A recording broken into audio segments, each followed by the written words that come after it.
I believe in all the magical stuff out there, but you are never going to catch a unicorn. You're just not. And chasing perfection is very similar to chasing unicorns. It's never going to happen. So unless you would like to admit to the world that, oh, I spent 7 hours today chasing unicorns, go say that to your boss. They're going to say, what? I'm paying you for that? It's the same concept. I spent 7 hours chasing perfection. I want you to think of it just as crazy as wasting your time chasing unicorns, because it's just never going to happen.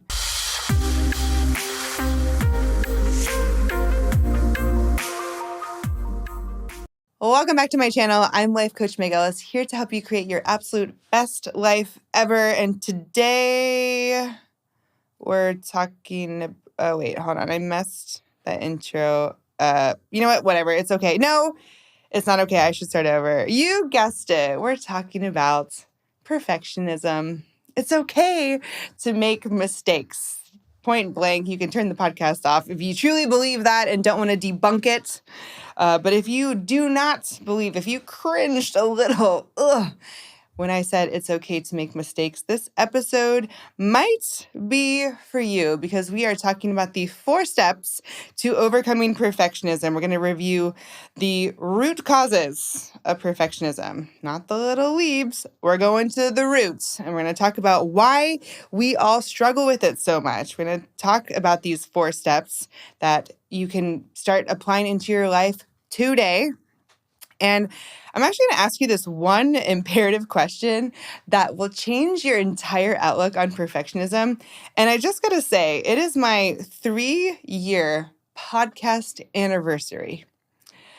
I made it 3 years. Whew, I'm celebrating that. Thank you for being here for the ride. If you are a new friend tuning in, thank you.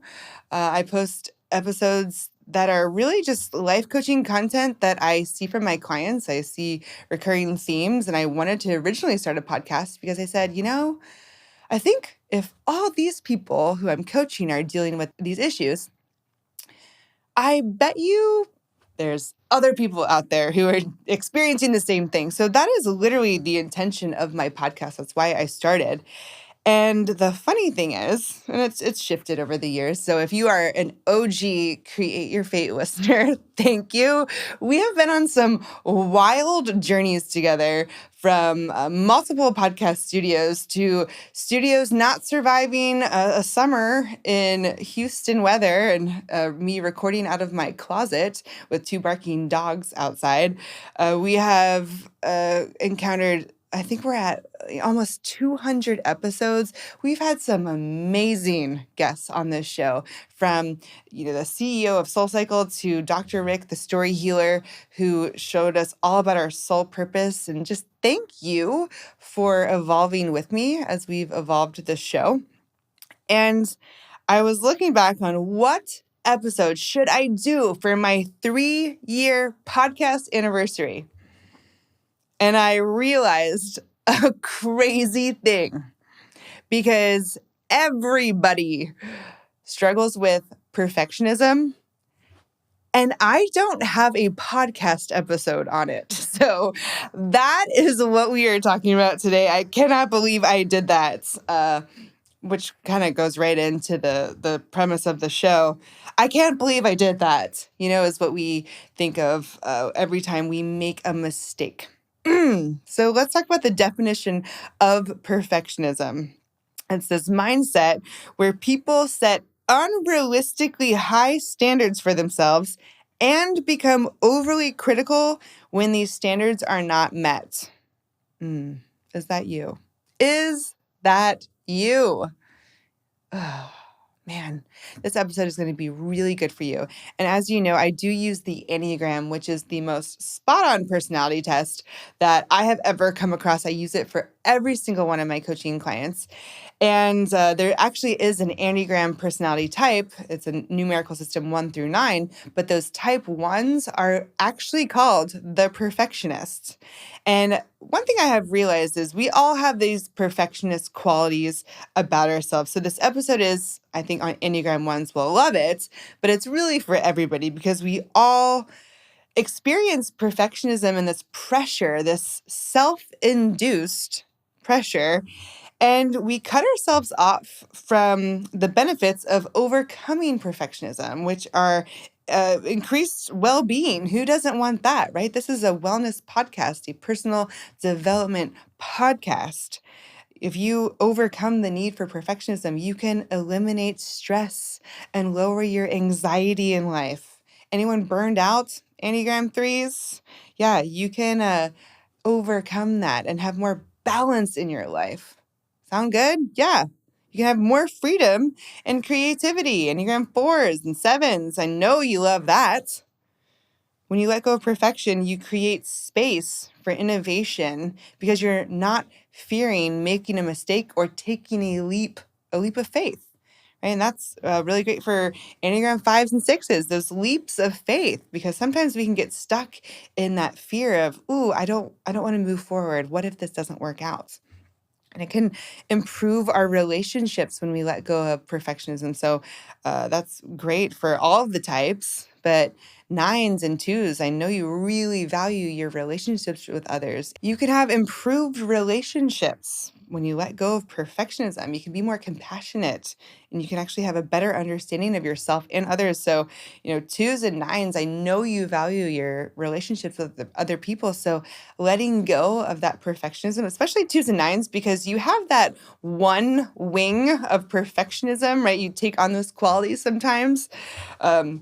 So this is going to be really great for you. And when you let go of perfectionism, I think I got all of the types except for our beloved Enneagram 8s. And you're going to love this one. By focusing on action over perfection, you can move faster and accomplish more. So I know you love impact 8s. So overcoming perfectionism is going to be really great for you. So whatever your type is, listen up. We set these unrealistically high standards for ourselves. That's what perfectionism is. And then, if that's not bad enough, when things don't go perfectly, we become very critical when our own standards that are self-induced are not met. And this first showed up, not first showed up in my life, but a common place where it would show up in life is when I started doing workshops and public speaking.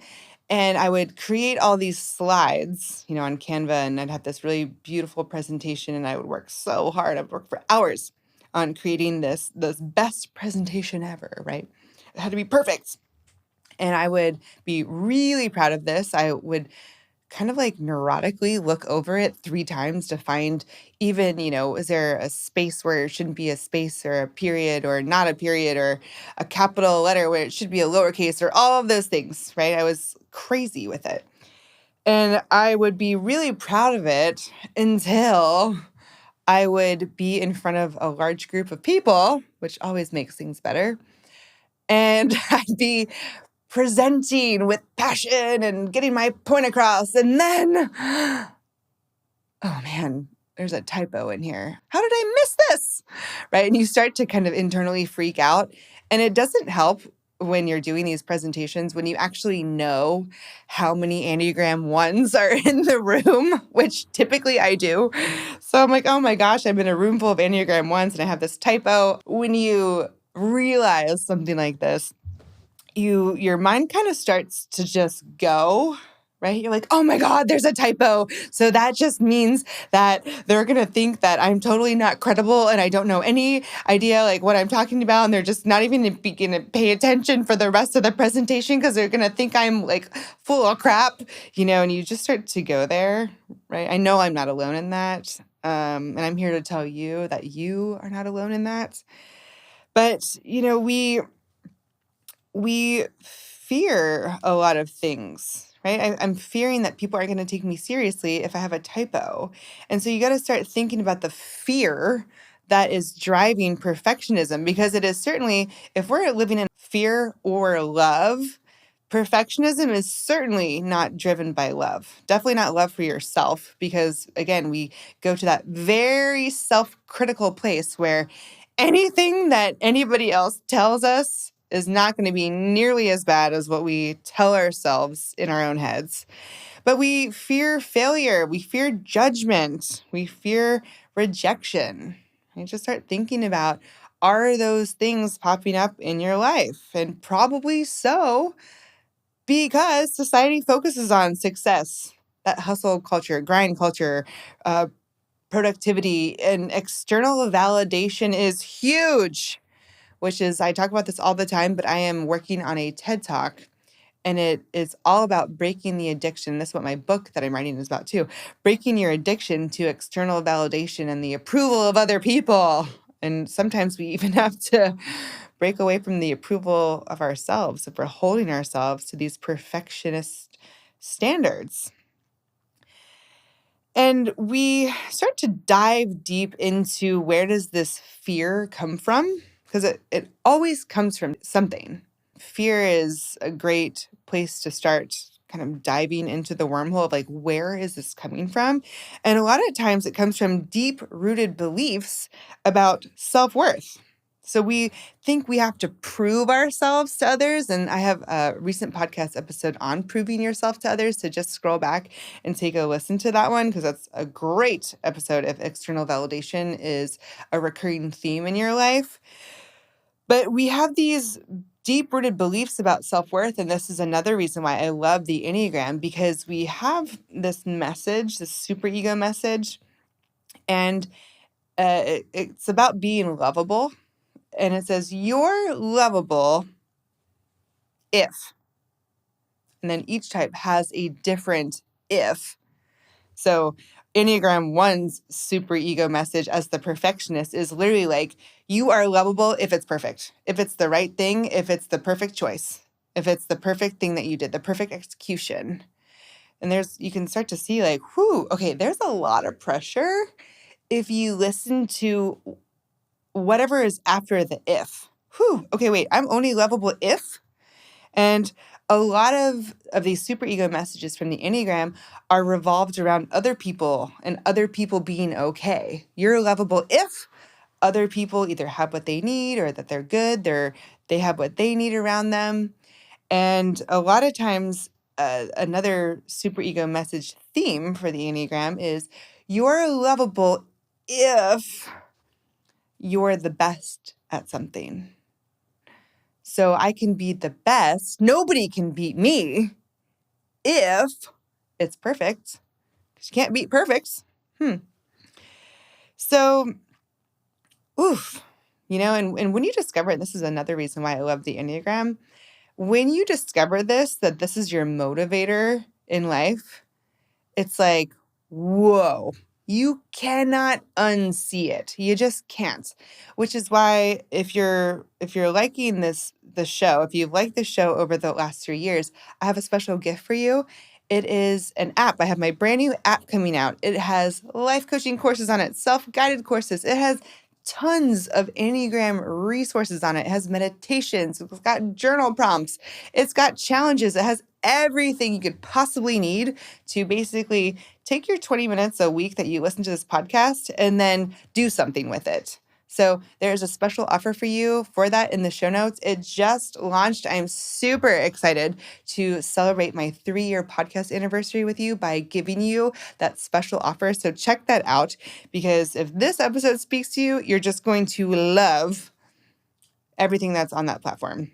So let's talk about overcoming perfectionism and how to do it, because there's 4 steps in overcoming perfectionism that you can do, and you can do these all right now, okay? It's important to overcome perfectionism. So if I ask you that, why is it important? Because everyone's going to be different. If you've never asked yourself that question, take some time and ask yourself, why is it important for you to overcome perfectionism? Is it burnout? Is it anxiety? Is it procrastination? Is it dissatisfaction with life? Is it these low vibe feelings that you experience when you don't achieve perfectionism? Is it your creativity being stifled, your growth, your complacency? I'm not taking risks. I'm not enjoying life's journey because I'm only happy if it's perfect.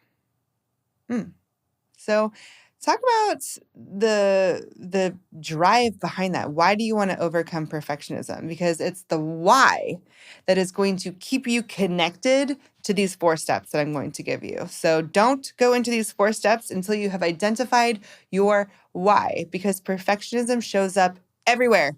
Everywhere. It is the root cause behind all these other self-sabotaging behaviors that we have, like forcing things, control, procrastination, not asking for help, not having balance in our lives, all these things, boundaries, people pleasing, right? It's the driver for it all.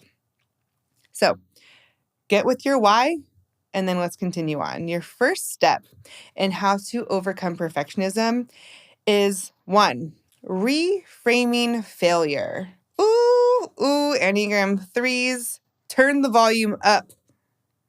You're going to shift the narrative from failure being negative. That's right. I said it. Failure does not necessarily mean it's a negative thing.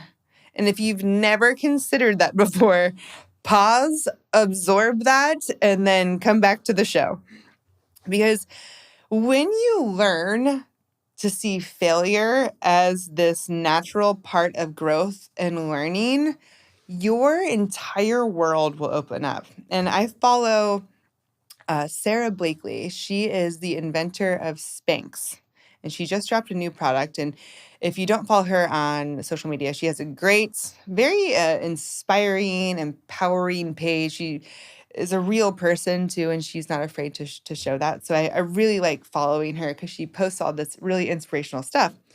And she had posted the other day, it was an old interview that she was on, where she and her brother grew up with a dad who was not afraid of failure. And he basically brought them up not fearing it. He never said, "Hey, you have to do it perfectly." Right? How many times did you hear that growing up? He was kind of the opposite. She was talking about in this interview. Every day I would come home from school and we'd sit down at the dinner table and my dad would ask, "Oh, what did you fail at today?" And if they didn't have an answer for him, he would be upset because it meant you're not trying hard in life. You're stifling your creativity. You're not growing. You're not going for it. You're not going big enough. And so she learned to run home and be like, Dad, I failed at this today. And he'd be like, "Oh my God, I'm so proud of you." And so look where that mindset led her. She's the inventor of Spanx. So I know anybody who has benefited personally from wearing Spanx can see and appreciate, wow, we are so grateful for you for learning that lesson because it led you to developing something that is super helpful and beneficial for the world and gives people a lot of confidence. So thank you, Sarah Blakely, for being the inspiration for this podcast. But we're not fearing failure anymore. We're going to reframe it. And you're going to ask yourself this: where have you failed before? You just start thinking about a couple, instances that might pop up in your life. And did it ever lead to anything good? Did it?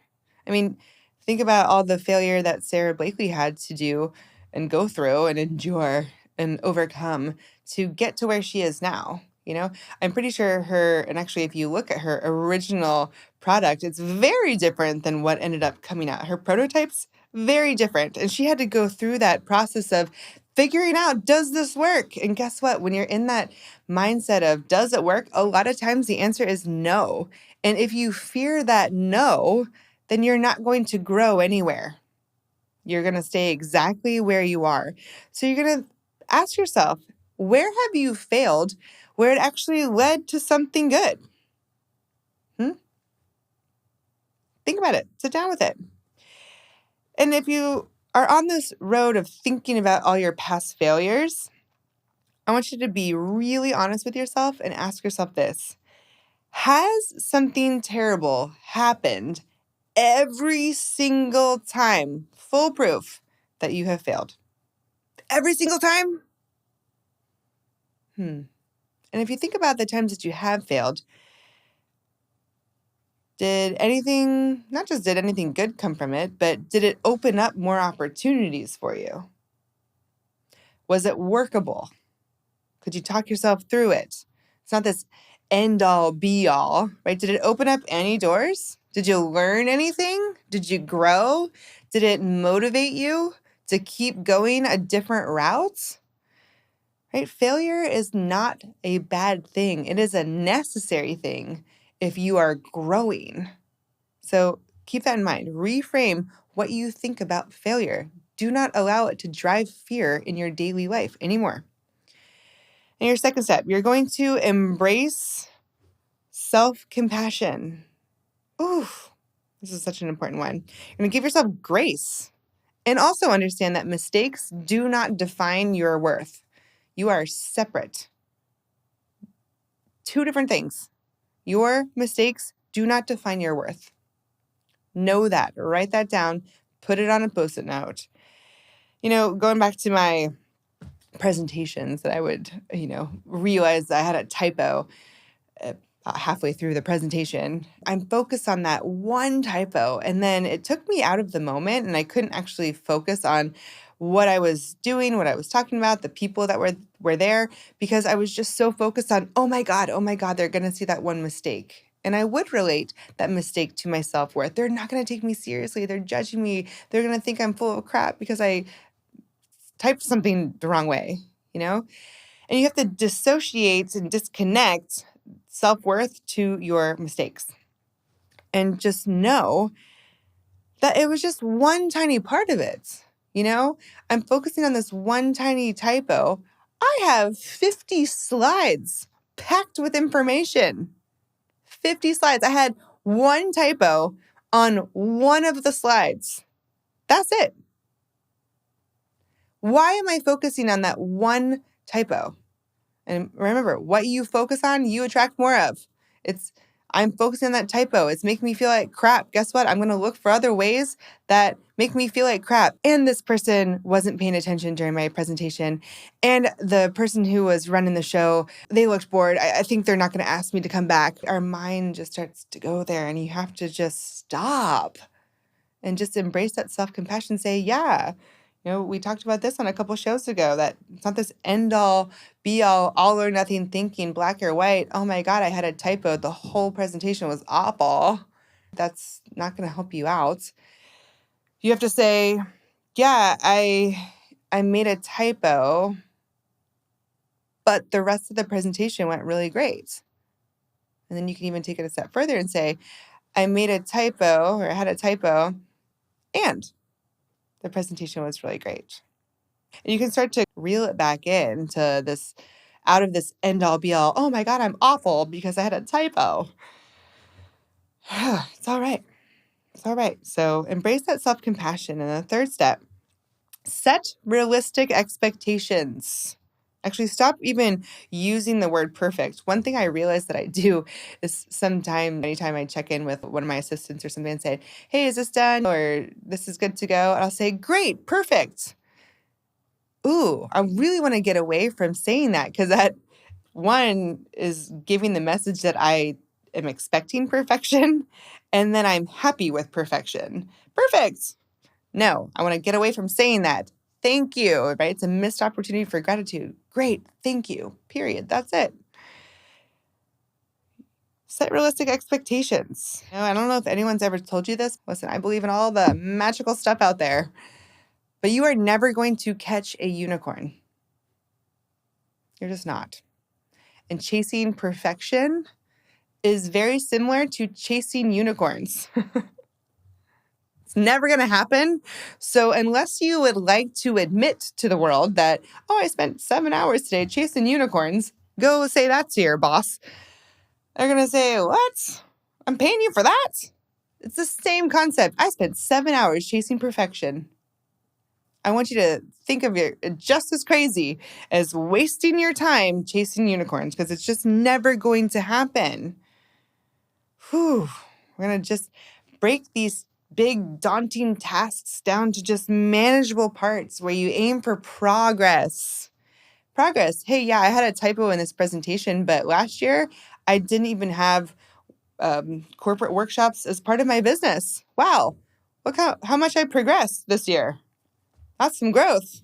If I want to continue growing, I'm not going to get stopped up on this typo on page 38. Let it go. That's really the last step, is letting it go. You're going to let go of control. And if you don't know how to do that, just go back a couple episodes. I'm telling you, I got everything on the show for you, including perfectionism now.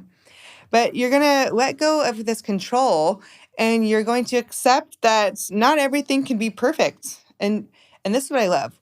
When you alleviate control, you can actually focus on what truly matters. When I say, oh, you know what, there's a typo in here, it's all right. It doesn't define my worth. I know what I'm talking about. I know that. And I don't have to prove myself through perfect grammar on a slide. I can focus on what is truly important, being there in that workshop with the people, right? And actually now, especially when I am doing a presentation for Enneagram 1s, I specifically put typos in. And actually, that's some homework I give Enneagram 1s too. I say, you can even just do this to me, but text me, and I want you to text or send an email with a typo in it. And then I want you to push send. And they're like, oh my God, what? But it's this great way to practice letting go of perfectionism. And it sounds so little, but try it. It's really great. It's really freeing. And you're also going to let go, and this is what my TED Talk is on, but you're going to let go of caring what people think. Sorry, Brenda, I don't care if you are judging me with your stink face because I have a typo on my slide. First of all, I'm just assuming that your stink face is directed towards me. That's a massive assumption on my end. It has nothing to do with me. Brenda's experience has nothing to do with me. And you're going to ask this one magical question when you're thinking about these mistakes that you've made that are keeping you from this unicorn perfection status. Does anybody actually care? No. Nobody cares as much as you do. Nobody.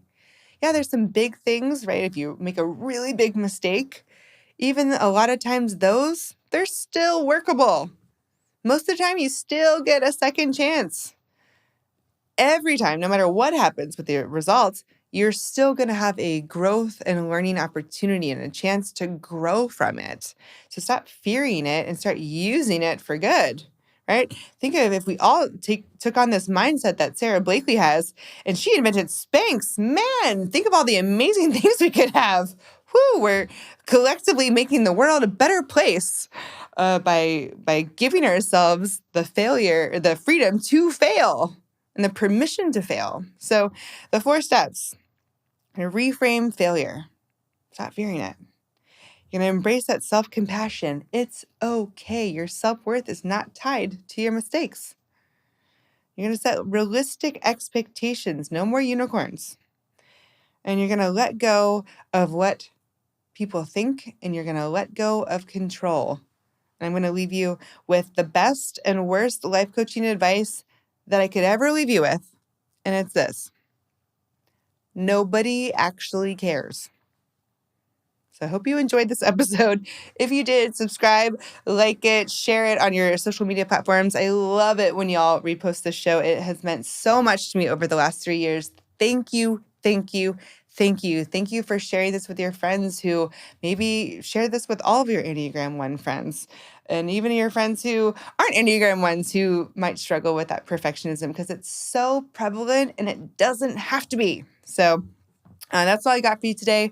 Of course, I'll leave you with my favorite way to leave you. So for 3 years, thank you, thank you, thank you. And I will say this: expect good things always, and they will happen.